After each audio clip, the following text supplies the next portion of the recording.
Oi pessoal, o vídeo de hoje é parte de uma entrevista bem longa que nós fizemos com o Carlos Cabral e nós separamos para hoje a parte que ele comenta sobre o vinho do Porto. Ficou muito interessante as informações que ele passou, parte histórica do vinho do Porto no Brasil, coisas muito legais que eu não tinha a menor ideia, mas ficou bem bacana.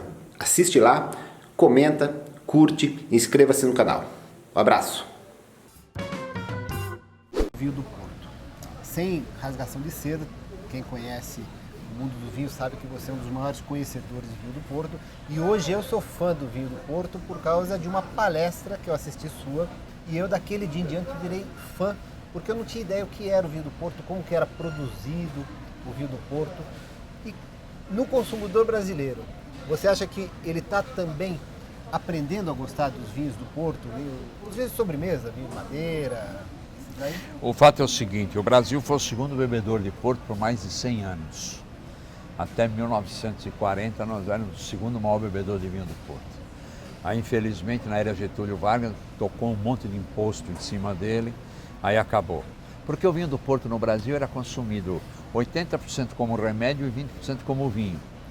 Foi através do vinho do Porto, porque não existia remédio suficiente até 40, não tinha inventado antibiótico. Então, para todos os males, os nossos avós tomavam diariamente uma gemada com vinho do Porto, que era uma gema de ovo de pata, uma dose de vinho do Porto, uma colher de açúcar. Você bate e toma aquilo de manhã. É um energético. Hoje eu vejo essa meninada tomando esses energéticos de latinha. O do Porto é 1000 vezes mais saudável, porque não era uma droga, porque é dois produtos naturais maravilhosos. O ovo, que é proteína e tudo mais, e o vinho do Porto e uma colher de açúcar, que é um energético, né? Então, não era um produto sintético e era consumido no Brasil tanto, mas tanto, que foi por causa dessa gemada que dois farmacêuticos brasileiros tiveram a ideia, cada um, de criar um produto parecido. Então, você tem o Biotônico Fontoura e o vinho reconstituinte Silva Araújo, foram inspirados em cima do vinho do Porto, para atender uma necessidade das pessoas tomarem vitamina em casa, ter uma coisa para poder comer. Então, o vinho do Porto era utilizado demais no Brasil como um energético, como um fármaco. E entrava até na composição de alguns remédios. Eu encontrei várias receitas na antiga Botica Viado Douro, várias receitas aviadas com vinho do Porto, né? Então, isso que o vinho do Porto fazia e faz até hoje, nós todos já sabemos. Agora, por que o consumo de vinho do Porto no Brasil caiu tanto? Primeiro, os impostos. Segundo, por exemplo, agora, desde 1º de janeiro deste ano, o governo aumentou para 20% o IPI do vinho do Porto. Afasta cada vez mais, o vinho do Porto fica cada vez mais caro. Mas falando do vinho do Porto em si, quando você apresenta para alguém, esse alguém só se não gostar de vinho doce, ou se tiver um problema de doença, uma diabetes, por exemplo, não quer tomar um vinho doce, então não gosta de Porto. E o Porto, como tem 5 ou 6 qualidades de portos distintos, o datado, o vintage, o colheita, o LBV e tal, você tem um leque de opções para escolher um vinho do Porto, que serve abertura de aperitivo, serve para você, inclusive, comer com queijos maravilhosos e com os doces. E quando não tem nada para comer, serve como um cálice para você relaxar e poder curtir. Aqui com os vinhos do Porto, né, nós temos o vinho do Porto, aquele conhecido de maior qualidade, que é o vintage, que é a seleção apertada dentro de uma colheita excepcional. Só 2% de toda a colheita de um vinho do Porto anual consegue virar vintage, em média, porque é um vinho de altíssima qualidade, que é reservado para você envelhecer muitos anos se quiser, ou se quiser beber jovem também pode, que não faz mal nenhum, mas é vinho de altíssima qualidade, né? Mas o que diferencia é só a colheita ou ele fica mais tempo? Não, o que diferencia é o seguinte, esse vinho fica, depois de colhido, 2 anos em grandes balseiros de madeira enorme, coisa de 20, 30, 40 mil litros. A gente prova depois de 2 anos, se ele está com qualidade superior elevada, a gente pede autorização para o Instituto do Vinho do Porto para engarrafar como vintage. Então o que acontece? Eu engarrafo como vintage, lanço a safra que ele pertence, que ele é de uma só colheita, de um lugar só, e em seguida eu logo engarrafo e ponho à venda. Aí depende de você. Quiser guardar 100 anos, guarde. Se quiser abrir na semana que vem, abra. Eu diria, se vai abrir ele agora, jovem, tem aquele gosto de framboesa forte, de fruta vermelha. Um espetáculo. É um vinho que nem se bebe, a gente mastiga. E tão gostoso que é, a gente mastiga. Agora, se você quer guardar ele por 30, 40, 50 anos, que é o que os ingleses fazem, né? Você vai tomar um vinho finíssimo, requintado. Então, se você quiser guardar esse vinho por até 100 anos, você vai tomar um vinho mais delicado, mais claro, porque vai se depositar no fundo da garrafa o depósito do vinho e ele vai estar sublime. Os ingleses gostam de bebê-los assim, os americanos e nós gostamos de bebê-los jovem. Os ingleses dizem que nós somos infanticidas, né? Porque esse é um vinho que é para viver. Eu tive uma experiência o ano passado rara. Eu, no dia 18 de junho, eu tive o privilégio de abrir uma garrafa de vinho do Porto 1815, 200 anos. 200 anos. Porque foi só tem 44 garrafas no mundo, tinha 44.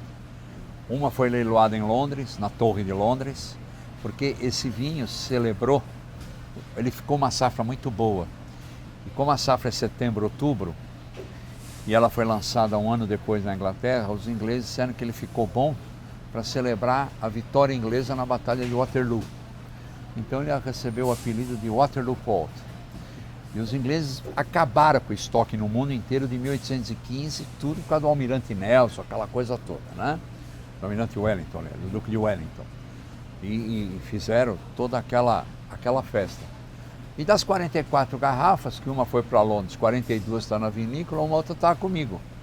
E eu abri então no dia que celebrou os 200 anos da batalha, que é 18 de junho, reuni um grupo de amigos e abrimos a garrafa. Está uma delícia, um vinho com 200 anos de idade, perfeito, né? Um pouco cansado, porque era um vinho com 200 anos também, ele não tinha o vigor de um vinho jovem, no que diz respeito ao aroma e paladar, mas estava um vinho honesto, estava um vinho potável. Então, o Porto aguenta isso. Você estava confiante ou você estava aflito? Não, eu tinha receio, porque quem é que me passa um atestado de que com 200 anos, né? Nós, quando vamos chegando nos 70 anos, já começa a doer tudo que é quanto é parte do corpo, você imagina um coitado de um vinho 200 anos aí na garrafa, né? E foi muito interessante, foi uma experiência linda e o Porto aguenta isso, então você pode fazer isso.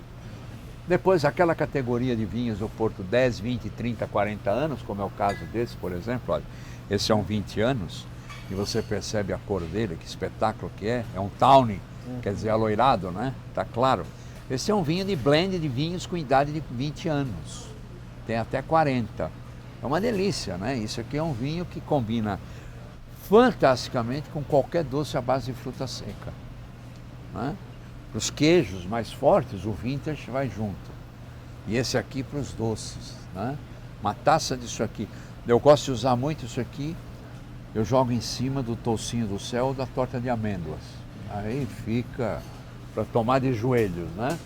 E dentro dos comuns, que nós temos o Ruby, o Tawny e o White, é uma linha que você pode comprar, tomar, deixar a garrafa aberta, tomar um cálice daqui uma semana, pode deixar, guardar um ano e não estraga. Sendo que esse aqui, para o verão, é o grande charme, né? Agora inventou-se um aperitivo há uns 15 anos atrás. Você põe uma dose de vinho do Porto White, Porto, um long drink, copo de long drink, 3 cubos de gelo, uma rodela de limão e completa com tônica do teu gosto. Se é diet ou a Schweppes, que é mais amarga, chama-se Porto de Verão. E a gente toma uma garrafa dessa daqui na beira da piscina e não percebe. Porque desce que é uma coisa assim deliciosa, é um aperitivo muito bom feito à base de vinho do Porto. E você tem os tipos comuns, Tawny, Ruby, aqui tem o 10 anos, o 20 anos. Você pode, a graça de tomar vinho do Porto é que você tem um Porto para cada momento. Você tem para o doce, você tem para o queijo, só não tem para acompanhar a refeição inteira, que é um vinho com 19 a 21 graus de álcool, né? A gente não usa isso para acompanhar uma refeição, ficaria muito pesado. Você não aguentaria. Mas você tem para todos os momentos, para degustar com amigos e tudo mais. Mas eu toquei Cabral no vinho do Porto, primeiro porque é a sua especialidade, eu adoro. E a gente vê que o brasileiro, quando fala de vinho, ele fala, no início, anos atrás, só falava de vinho tinto. Agora o brasileiro aprendeu a curtir e degustar o vinho branco, mas o vinho do Porto ainda raramente faz parte do assunto.